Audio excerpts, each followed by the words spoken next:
يا بني إسرائيل اذكروا نعمتي التي أنعمت عليكم وأني فضلتكم على العالمين واتقوا يوما لا تجزي نفس عن نفس شيئا ولا يقبل منها شفاعة ولا يؤخذ منها عدل ولا هم ينصرون۔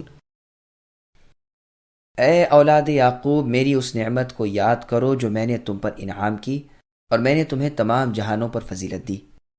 اس دن سے ڈرتے رہو جب کوئی کسی کو نفع نہ دے سکے گا اور نہ شفاعت اور نہ سفارش قبول ہوگی اور نہ کوئی بدلہ اور فدیہ لیا جائے گا اور نہ وہ مدد کیے جائیں گے۔ سامعین، اب ان آیتوں کی تفسیر سماعت کیجیے۔ بنی اسرائیل یعنی اولاد یعقوب اور ان کے آبا و اجداد پر انعامات۔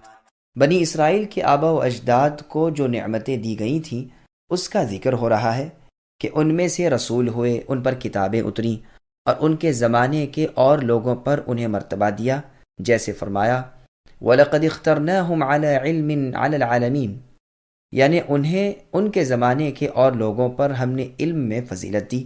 اور جگہ فرمایا وَإِذْ قَالَ مُوسَى لِقَوْمِهِ يَا قَوْمِ اذْكُرُوا نِعْمَةَ اللَّهِ عَلَيْكُمْ إِذْ جَعَلَ فِيكُمْ أَنْبِيَاءَ وَجَعَلَكُمْ مُلُوكًا وَآتَاكُمْ مَا لَمْ يُؤْتِ أَحَدًا مِنَ الْعَالَمِينَ، یعنی موسیٰ علیہ السلام نے فرمایا اے میری قوم، تم اللہ تعالیٰ کی اس نعمت کو یاد کرو جو تم پر انعام کی ہے۔ تم میں اللہ نے پیغمبر بنائے، تمہیں بادشاہ بنایا اور وہ دیا جو تمام زمانے کو نہیں دیا۔ تمام لوگوں پر فضیلت ملنے سے مراد ان کے زمانے کے تمام دوسرے لوگ ہیں، اس لیے کہ امت محمدیہ صلی اللہ علیہ وسلم ان سے یقیناً افضل ہیں۔ اس امت کی نسبت فرمایا گیا ہے کنتم خیر امت الی آخر الآیہ، تم بہتر امت ہو جو لوگوں کے لیے بنائی گئی ہو، تم بھلائیوں کا حکم کرنے والے اور برائیوں سے روکنے والے ہو اور اللہ تعالیٰ پر ایمان رکھتے ہو۔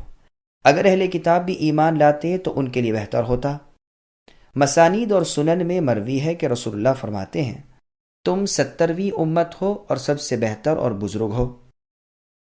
اس قسم کی اور بہت سی احادیث کا ذکر انشاءاللہ کنتم خیر امت سورہ آل عمران کی آیت نمبر 110 کی تفسیر میں آئے گا۔ اور کہا گیا ہے کہ تمام لوگوں پر ایک خاص قسم کی فضیلت مراد ہے جس سے ہر قسم کی فضیلت لازم نہیں آتی۔ رازی نے یہی کہا ہے مگر یہ غور طلب بات ہے، اور یہ بھی کہا گیا ہے کہ ان کی فضیلت اور تمام امتوں پر ہے، اس لیے کہ انبیاء کرام علیہم السلام انہی میں سے ہوتے چلے آئے، لیکن اس میں بھی غور و خوض کی ضرورت ہے، اس لیے کہ اس طرح کا عموم ان سے اگلے لوگوں کو بھی شامل ہے، اور حقیقت میں پہلے انبیاء ان میں سے نہ تھے، جیسے ابراہیم خلیل اللہ اور محمد مصطفیٰ صلی اللہ علیہ وسلم جو ان سب کے بعد تھے، جو تمام مخلوق سے افضل تھے اور جو تمام اولاد آدم کے سردار ہیں، دنیا میں بھی اور آخرت میں بھی، صلوات اللہ وسلامہ علیہ۔ حشر میں کوئی سفارش اور فدیہ وغیرہ قبول نہیں ہوگا۔ نعمتوں کا بیان کر کے اب عذابوں سے ڈرایا جاتا ہے کہ کوئی کسی کو کچھ بھی فائدہ نہ دے گا، جیسے فرمایا وَلَا تَزِرُ وَازِرَةٌ وِزْرَ أُخْرَى، یعنی کسی کا بوجھ کسی پر نہ پڑے گا۔ ایک اور مقام پر اللہ نے فرمایا لِكُلِّ امْرِئٍ مِّنْهُمْ يَوْمَئِذٍ شَأْنٌ يُغْنِيهِ، اس دن یعنی قیامت کے روز ہر شخص اپنی فکر میں پڑا ہوا ہوگا۔ فرمایا اے لوگو، اپنے رب کا خوف کھاؤ اور اس دن سے ڈرو جس دن باپ بیٹے کو اور بیٹا باپ کو کچھ بھی فائدہ نہیں پہنچا سکے گا۔ اور فرمایا وَلَا يُقْبَلُ مِنْهَا شَفَاعَةٌ إِلَى آخِرِهِ، یعنی کسی کافر کی نہ کوئی سفارش کرے نہ اس کی سفارش قبول ہے، ان کفار کو سفارش کرنے والوں کی شفاعت فائدہ نہ دے گی۔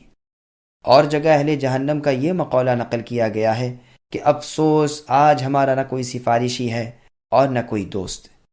ایک اور مقام پر ہے فدیہ بھی نہ لیا جائے گا۔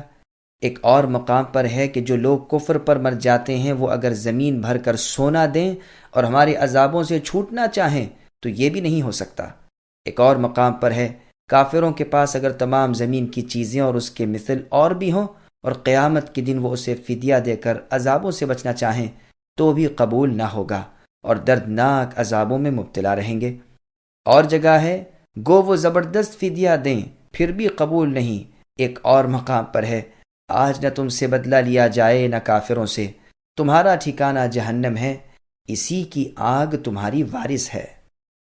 مطلب یہ ہے کہ ایمان بغیر صرف سفارش اور شفاعت کا آسرا بیکار محض ہے۔ قرآن کریم میں ہے اس دن سے پہلے نیکیاں کر لو جس دن نہ خرید و فروخت ہوگی نہ دوستی اور شفاعت۔ اور جگہ ہے لا بیع فیہ ولا خلال، اس دن نہ بیع ہے یعنی خرید و فروخت نہ دوستی۔ عدل کے معنی یہاں بدلے کے ہیں اور بدلہ اور فدیہ ایک ہے۔ علی رضی اللہ عنہ والی حدیث میں شفاعت کے معنی نفل اور عدل کے معنی فریضہ مروی ہیں، لیکن یہ قول یہاں غریب ہے اور صحیح قول پہلا ہے۔ ان کی مدد بھی نہ کی جائے گی یعنی کوئی حمایتی نہ ہوگا، قرابتیں کٹ جائیں گی، جا و حشم جاتا رہے گا، کسی کے دل میں ان کی طرف سے رحم نہ رہے گا، نہ خود ان میں کوئی قدرت و قوت رہے گی۔ ایک اور مقام پر اللہ نے فرمایا وَهُوَ يُجِيرُ وَلَا يُجَارُ عَلَيْهِ، وہ اللہ پناہ دیتے ہیں اور اللہ کی پکڑ سے نجات دینے والا کوئی نہیں۔ ایک اور جگہ اللہ نے فرمایا آج کے دن نہ اللہ کا سا کوئی عذاب کر سکے نہ اللہ کی سی قید و بند۔ ایک اور جگہ اللہ نے فرمایا مَا لَكُمْ لَا تَنَاصَرُونَ بَلْ هُمُ الْيَوْمَ مُسْتَسْلِمُونَ، تم اے کافرو آج کیوں ایک دوسرے کی مدد نہیں کرتے، بلکہ وہ سب کے سب آج گردن جھکائے تابع فرمان بڑے کھڑے ہیں۔ ایک اور آیت میں ہے فَلَوْلَا نَصَرَهُمُ الَّذِينَ اتَّخَذُوا مِن دُونِ اللَّهِ قُرْبَانًا آلِهَةً، یعنی جن کی وہ اللہ کے سوا اللہ کی نزدیکی کے لیے پوجا پاٹ کرتے تھے، آج وہ معبودان باطلہ ان عابدوں کی مدد کیوں نہیں کرتے بلکہ وہ تو گم ہو گئے۔ مطلب یہ ہے کہ محبتیں فنا ہو گئیں، رشوتیں کٹ گئیں، شفاعتیں مٹ گئیں، آپس کی امداد و نصرت ہٹ گئی۔